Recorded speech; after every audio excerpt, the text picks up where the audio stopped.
Hello, and welcome to Today in History for February 26th. I'm Michael Powell.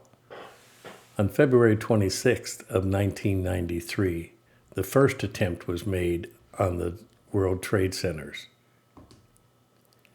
At 12:18 p.m., a terrorist bomb exploded in the parking garage of the World Trade Center in New York City, leaving a massive multi-story crater causing collapse of several steel reinforced concrete floors in the vicinity of the blast. Although the terrorist bomb failed to critically damage the main structure of the skyscrapers, 6 people were killed and more than 1,000 were injured. The World Trade Center itself suffered more than $500 million in damage. After the attack, authorities evacuated 50,000 people from the buildings, hundreds of whom were suffering from smoke inhalation. The evacuation lasted the whole afternoon. City authorities and the Federal Bureau of Investigation undertook a massive manhunt for the suspects, and within days, several radical Islamic fundamentalists were arrested. In March 1994, Mohammed Saleh, Ahmed Ajad, Nadel Ayad, and Mahoud Abu Lama were convicted by a federal jury for their role in the bombing. Each was sentenced to life in prison.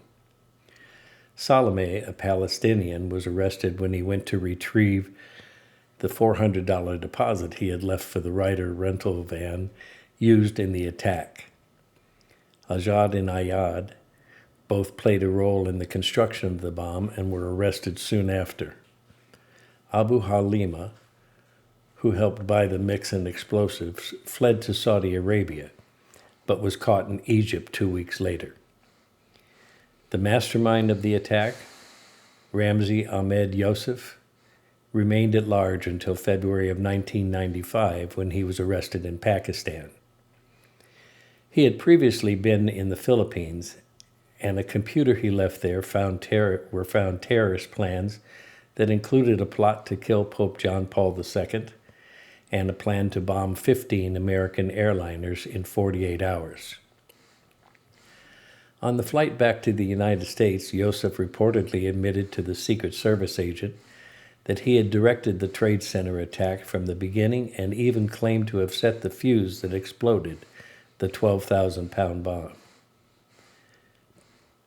His only regret, the agent quoted Youssef as saying, was that the 110-story tower did not collapse into its twin as planned, a catastrophe that would have caused thousands of deaths.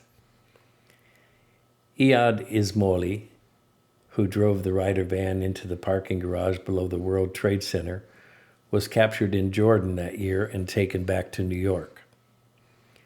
All the men implicated had ties to Sheikh Omar Abdel Rahman, a radical Egyptian religious leader who operated out of Jersey City, New Jersey, located just across the Hudson River from Manhattan. In 1995, Rahman and 10 followers were convicted of conspiring to blow up the United Nations headquarters and other New York landmarks. Prosecutors argued the World Trade Center attack was part of the conspiracy, though little evidence of this charge was presented.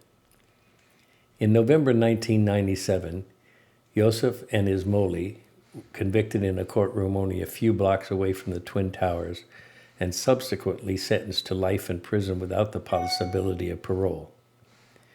Only one other man believed to be directly involved in the attack, Iraqi Abdul Rahman Yassin, remains at large. After the 1998 bombings of the U.S. embassies in Kenya and Tanzania, U.S. investigators began to suspect Youssef had ties to the Saudi exile Osama bin Laden, the head of the anti-U.S. al-Qaeda terrorist network.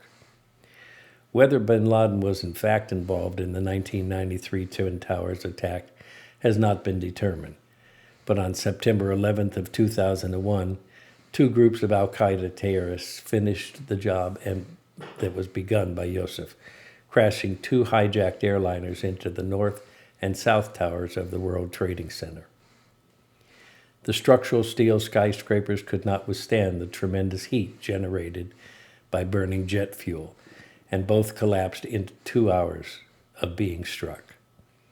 Close to 3,000 people died in the World Trade Center and its vicinity, including a staggering 343 firefighters and 23 policemen who were struggling to complete the evacuation and save the office workers trapped in the higher floors. Only 6 people in the World Trade Center towers at the time of their collapse survived. Almost 10,000 other people were treated for injuries, and many of those were severe. That was the first attempt to bring down the towers. The second one, unfortunately, was successful on 9/11. I would appreciate if you would consider liking, subscribing, and sharing my stream with your friends. But for now, I'm Michael Powell. Check back again tomorrow and see what that day will bring. Till then, watch this.